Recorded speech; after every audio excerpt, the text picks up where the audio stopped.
Our next section on graphs is wanting to add and subtract ordinates. Now we did a little bit of this in extension 1 at the end of last year. We started to see what happens when we start to add two functions. So, and what the resulting graph would be.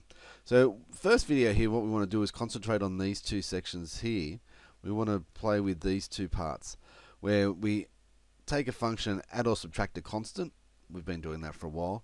Or where we add or subtract two functions there. So, and then later on, other videos, we'll look at these sections where we take the graph a function and then either take the negative of the function absolute value or the function of the negative x. So we'll show that in other videos. You might remember this. What do we need to consider when we draw graphs? So the things we need to take into account: domain and range of the function. Is the curve continuous? So does it break up? So, and then if it does, what happens as the function approaches those asymptotes? What happens as the function approaches positive or negative infinity? What happens if the graphs are odd or even? That makes life easier if we can realize that. Can the functions be factorized? Okay, if it's the numerator or denominator, that starts to have some asymptotes if it's in the denominator, so we have to take that in consideration. So being able to factorize it makes life easier to finding where it goes through, goes to asymptotes, or it goes through where y is equal to 0 or x is equal to 0. Set x is equal to 0 to find the y-intercept. And are there turning points of interest? Generally, we don't go into finding too many of the turning points, but if there's some that are of interest, then we can play around and get those. So the first part here, what happens if we start to add or subtract a constant? Now I'm pretty sure you guys would be well versed in this. Here we've got x squared. What happens if we add 2? The curve is exactly the same, but it goes up 2 units, and if the curves, so we subtract 3, the curve goes down 3 units, but stays exactly the same. So we've done plenty of these types of ones before.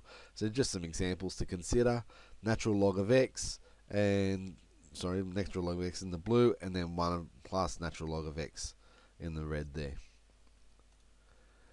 E to the x in blue, e to the x minus 2. So notice it goes from shifting down 2 units, and our new asymptote at minus 2. Y is equal to 2 on x is our asymptote, has asymptotes at the axes because it's a hyperbola. 1 minus 2 on x, well, and we'll do a little bit more on this one later on, but minus 2 on x actually will flip it around the x-axis, and then adding 1 shifts it up 1 unit. So that would be how I'd go about it. Draw 2 on x, flip it upside down, so reflect it in the x-axis to use our correct mathematical terminology, and then add 1, shift it up 1 unit. And then we've got 2 sine x in the blue. So sine x doubled, so it's going through 2 and minus 2, and then add 2 units to it. Everything goes up 2 units. So you can see there's a difference of 2 units all the way through there in that graph. So we can see what we need to do when we add or subtract a constant from our function. Being able to get the function and then adding or subtracting, shifting the curve up or down. What happens when we want to graph x plus e to the minus x? So, well, we need to graph both these functions. So graph y is equal to x, graph e to the minus x, okay, and then take note of the features here. As x approaches infinity, y approaches 0. So putting it together, what do we need to take notice of? Well, as x approaches infinity, the graph of e to the x we said approach 0, and the graph of x plus e to the minus x will start to look like y is equal to x, because this part starts to become 0. So you notice here as x gets larger, we're starting to look like y is equal to x, because it's not adding or subtracting much from it. So as we talked about in extension 1 last year, the end of last year, y equals x becomes dominant there. It starts to dominate this function, x plus e to the minus x, because e to the minus x is becoming insignificant because it's approaching 0. So as we go to minus infinity, the situation reverses because y equals e to the minus x starts to rise really quickly. Even though y equals x is still approaching infinity, there, it's approaching it at a much slower rate than y to the power of e to the minus x is approaching positive infinity. So it starts to dominate there because this starts to not be as significant as that. So we start to look at, well, what happens as we approach positive and negative infinity? Does one of the functions start to take over? Or do they both approach infinity or negative infinity? That could be possible as well. So other point of interest here is on the y-axis, where they both go through the y-axis. That's 0, that's at 1, so it's going to turn at 1. That's going to be its smallest value. Otherwise, the values are going to be positive there. So consider y equals natural log of x plus 1 on x. So we graph those both up. The pink is 1 on x. The red there is natural log of x. Firstly, note it's only defined for x is greater than 0. As x approaches 0 now, y approaches infinity. And x approaches infinity, y approaches natural log of x. So as x approaches 0 here, if you notice here, y equals, the natural log function approaches negative infinity there. And that approaches infinity there. So, but this is approaching at a faster rate, so it's actually going to be more dominant. Note that at x is equal to 1, okay, it's going to be at 1, 1, because that's at 0. Y equals x is y equals 1 on x is at 1. So it's going to go through there. So you can see how it's matching up there, and these values are larger. So it coming from infinity, but was getting smaller because the pink one was getting smaller, and this one was approaching 1. So you can see it's still greater than, still above 1 here, because it's at 1, 1. It's at 0. So it's still greater than in all these places. But it come down, and then it turns at 1, and then it goes. It's going to keep increasing because the natural log of x and 1 on x are positive. Now it's going to basically become y equals natural log of x because 1 on x approaches 0. So that's why we're able to draw it that way. So you can see how the curves start to become dominant at different times. But keep making a note of where it's defined as well. So x minus e to the minus x, and I've drawn up the two graphs there. There's y equals x, and there's e to the minus x. So again, as it approaches positive infinity, x is going to become dominant. So you can see how the blue curve here is, the dark blue curve is the function we're going to have. That's x is equal to e to the minus, that's x minus e to the minus x. The light blue graph there is minus e to the minus x. So I've drawn that up as well, just so you can see how that's going to look. So you see how you start to get the reflection of the pink graph there of e to the minus x, only because I'm just seeing the values there.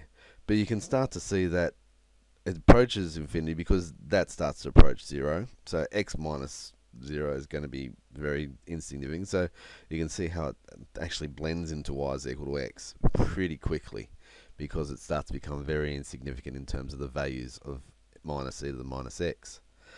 And then once it goes through the origin and then starts to go to 0, they go to negative infinity, you can see that it's going to be minus infinity in there, minus infinity there, so it's going to approach minus infinity, but it's going to be inside the blue curve, so it's going to be approaching a little bit quicker. Not too much more quicker.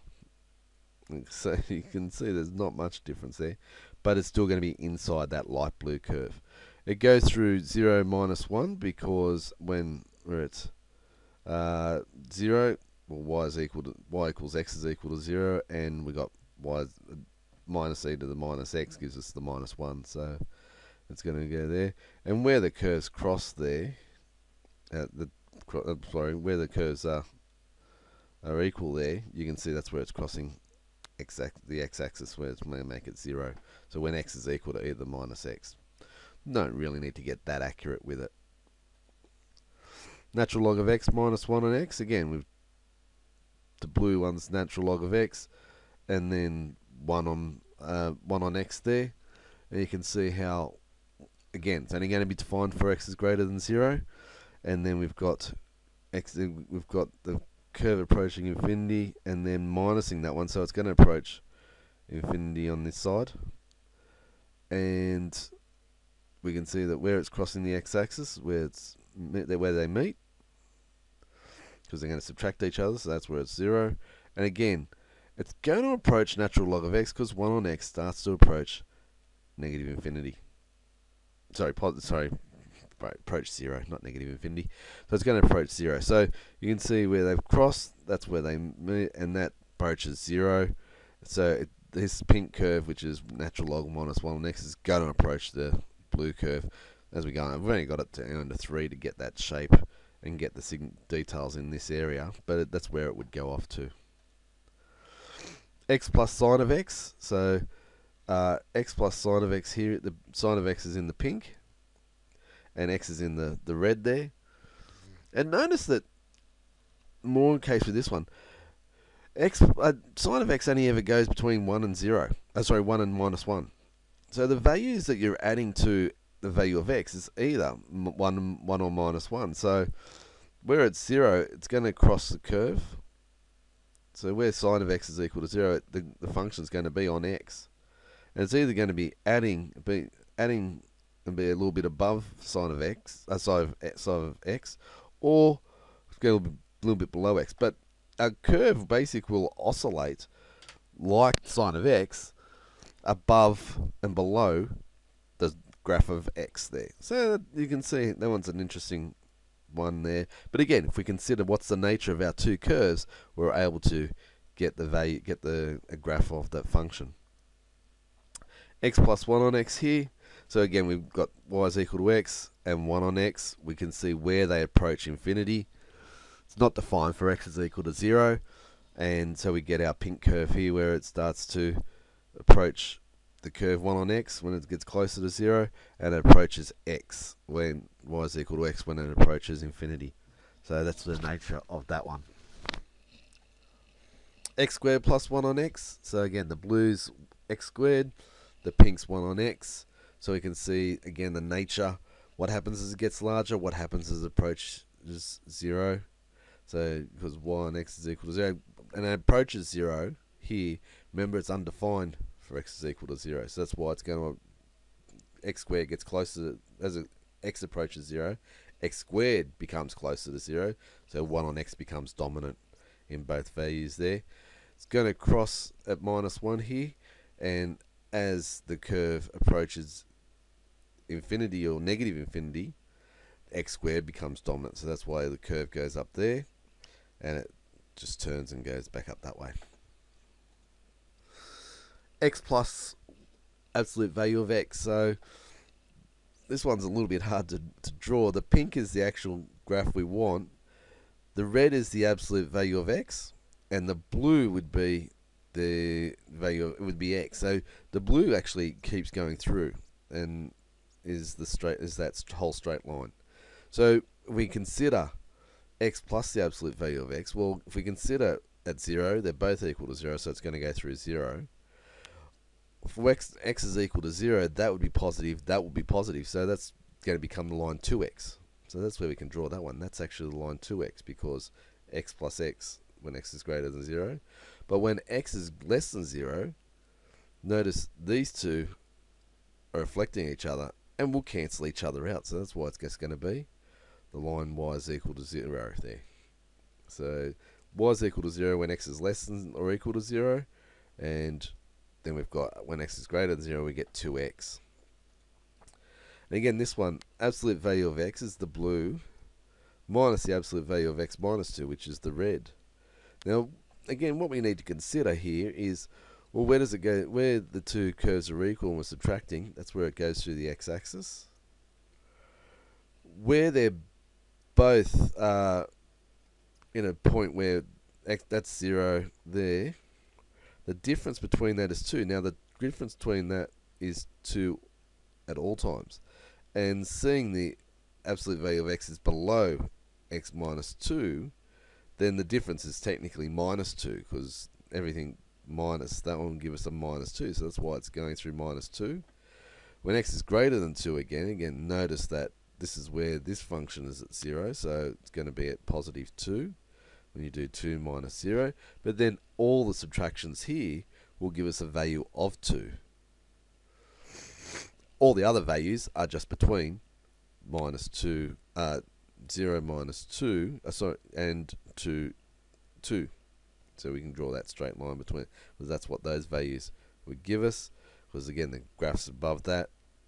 The x minus 2 graph's above x, and here x is above x minus 2. So that's how we can draw subtraction of two absolute value graphs. Take it in consideration, have a look again at all of them, and be able to add or subtract two functions, looking at how they become dominant at different times.